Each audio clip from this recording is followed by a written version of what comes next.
Halo semuanya, balik lagi di channel aku, Just Dance Until 20 Minutes. Seperti biasanya, kali ini aku mau bahas sedikit beberapa materi awal dari bab distribusi peluang binomial. Sebelum masuk ke pembahasan, yuk yang baru nonton kenalan dulu sama aku. Aku seorang siswa SMA kelas 12 dari jurusan MIPA. Kali ini aku akan membahas beberapa materi sederhana dalam mata pelajaran matematika peminatan. Perkenalkan, aku Rafa Octavia Pradana. Kalau gitu, yuk langsung masuk aja ke pembahasan awal.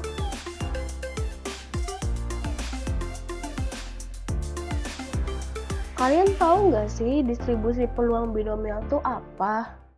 Sebagai contoh, ada seorang anak yang bermain bola.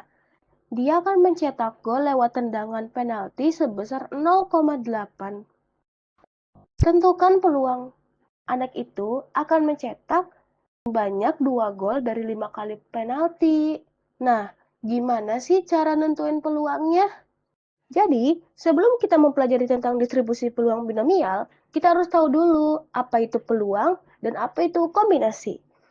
Peluang disebut juga sebagai probabilitas yang merupakan harga angka yang menunjukkan seberapa besar kemungkinan suatu peristiwa atau kejadian akan terjadi. Biasanya dirumuskan dengan PA sama dengan NA per NS, di mana PA adalah peluang yang akan terjadi, sedangkan NA itu kejadian yang akan diinginkan. Biasanya dalam soal sudah ada sampel yang diambil. Sementara itu, NS merupakan banyak anggota dari keseluruhan ruang sampel. Selanjutnya ada kombinasi. Kombinasi adalah pilihan yang dibuat dengan mengambil sebagian atau seluruh objek terlepas dari aturannya. Cara pemilihan objek dalam koleksi tersebut tidak mempermasalahkan urutannya.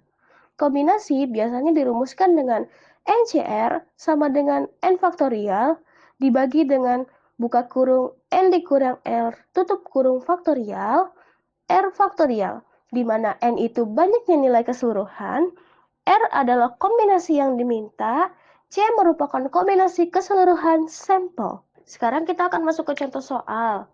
Contoh soal pertama, terdapat himpunan huruf A, B, C, D, E yang akan dihitung dengan susunan 2 huruf tanpa berurutan.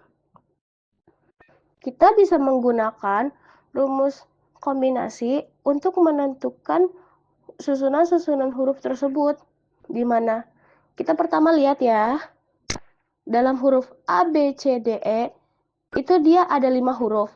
Nah, 5 huruf itu kita bisa sebut sebagai keseluruhan sampel, yang disebut sebagai N. Selanjutnya, di soal diminta susunan 2 huruf tanpa berurutan, yang berarti 2 itu sebagai R. Setelah kita mengetahui N dan R, kita langsung saja masukkan ke rumus kombinasi, yaitu NCR sama dengan N faktorial dibagi dengan buka kurung N kurang R tutup kurung faktorial R faktorial sama dengan 5 faktorial dibagi buka kurung 5 dikurang 2 tutup kurung faktorial 2 faktorial. Setelah itu kita bisa jabarkan gimana 5 faktorial per sebelumnya yang dikurang itu 5 kurang 2 sama dengan 3 faktorial, lalu 2 faktorial. Selanjutnya, kita jabarkan faktorialnya.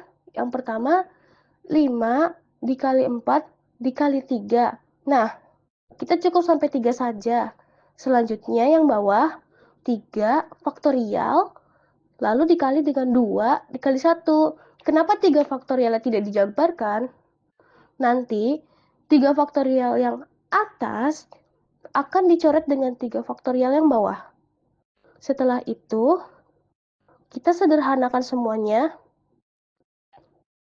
Seperti ini, 4 dibagi 2 itu nanti 2. Nah, setelah itu, kita hitung semua hasilnya, maka akan mendapatkan 10. Jadi, akan ada 10 urutan dari 2 huruf tanpa berurutan. Selanjutnya, ada sebuah kotak berisi 4 bola berwarna merah dan 2 bola berwarna kuning. Dalam kotak tersebut akan diambil 2 bola sekaligus secara acak. Maka, tentukan peluang terambilnya 2 bola merah. Nah, jadi pada soal ini kita bisa menggunakan rumus peluang, yaitu mula-mula kita akan tentukan dulu NA-nya, yaitu bola berwarna merah, di mana menentukan NA itu kita bisa pakai rumus kombinasi, di mana diketahui N-nya itu adalah 4 bola merah dan R-nya itu adalah 2 bola merah. Maka dalam rumus kombinasi adalah NCR sama dengan N faktorial dibagi dengan buka kurung N kurang R tutup kurung faktorial R faktorial. Selanjutnya 4 faktorial dibagi 2 faktorial 2 faktorial. Selanjutnya kita jabarkan 4 dikali 3 dikali 2 faktorial per 2 faktorial dikali 2 dikali 1. 2 faktorial bawah dan 2 faktorial atas dicoret. Jadi selanjutnya lagi 4 dan 2 dicoret. Maka akan menghasilkan 2 kali 3 sama dengan 6. Setelah NA-nya ketemu, kita lanjut ke NS, di mana dari keseluruhan sampel yang ada, kita gunakan kombinasi juga, di mana NCR sama dengan 6 faktorial per buka kurung 6 dikurang 2 tutup kurung faktorial 2 faktorial. Kemudian 6 faktorial per 4 faktorial 2 faktorial. Kita jabarkan lagi 6 dikali 5 dikali 4 faktorial per 4 faktorial dikali 2 dikali 1. Seperti sebelumnya, 4 faktorial atas dan 4 faktorial bawah bisa kita coret. Kemudian 6 dan 2 kita coret, maka menghasilkan 3 dikali 5 sama dengan 15.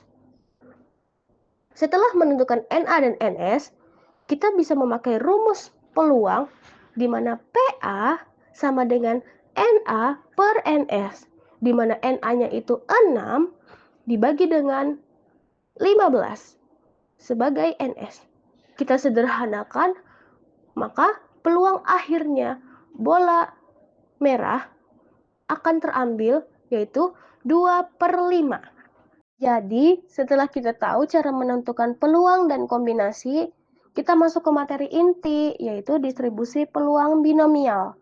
Distribusi peluang binomial adalah satu di antara distribusi diskrit yang diperoleh dari sebuah percobaan binomial. Sebuah percobaan yang disebut binomial apabila percobaan tersebut meliputi ciri-ciri berikut ini, yaitu banyak percobaan yang diketahui dan tetap disebut dengan N. Hasil dari setiap peluang adalah 2 kemungkinan saja, yaitu berhasil atau gagal. Biasanya, peluang berhasil itu disebut P, kemudian peluang gagal itu disebut Q, yang didapat dari 1 dikurang P. Masing-masing peluang saling bebas satu sama lain. Jika X adalah variabel acak yang menyatakan banyak yang berhasil dalam N ulangan, distribusi peluang dapat dirumuskan sebagai berikut, di mana B buka kurung X titik koma N titik koma P tutup kurung sama dengan NCX dikali P pangkat X dikali Q pangkat N kurang X, di mana N adalah jumlah percobaan, X merupakan nilai yang diharapkan muncul, P itu peluang sukses, Q merupakan peluang gagal. Ayo langsung masuk aja ke contoh soalnya. Jadi, Ardi akan mengerjakan 5 soal pilihan ganda dengan 5 pilihan jawaban. Tentukan peluang Ardi menjawab 4 benar. Dalam kasus ini, kita bisa menggunakan rumus distribusi peluang binomial, di mana rumusnya itu B dalam kurung X titik koma N titik koma P sama dengan NCX dikali P pangkat X dikali Q pangkat N kurang X. di mana X itu 4, N itu 5, P itu 1/5. Kemudian Q itu 1 dikurang P. Kemudian didapat 5/5 dikurangi 1/5 sama dengan 4/5. Setelah mendapatkan semua data tersebut, kita langsung masukkan saja ke rumus. Di mana 5C4 dikali dengan 1/5 pangkat 4, lalu dikali dengan 4/5 pangkat 5 kurang 4. Selanjutnya, 5 faktorial dibagi dengan dalam kurung 5 kurang 4 faktorial, 4 faktorial. Selanjutnya, dikali 1/625 dikali dengan 1/4. Kemudian 5 faktorial per 1 faktorial per 4 faktorial dikali 4/3125. Selanjutnya 5 dikali 4 faktorial per 1 dikali 4 faktorial. Lalu dikali 4/3125. Di mana kita lihat dalam faktorialnya itu 4 faktorial atas dan 4 faktorial bawah bisa kita coret sehingga menghasilkan 5/1 dikali 4/3125. Kemudian kita coret 5 jadi 1, 3125 dicoret. Maka hasil akhirnya adalah 4/625. Jadi itu tadi pembahasan sederhana terkait distribusi peluang binomial. Terima kasih teman-teman sudah menonton. Salam hangat semua. Wassalamualaikum warahmatullahi wabarakatuh.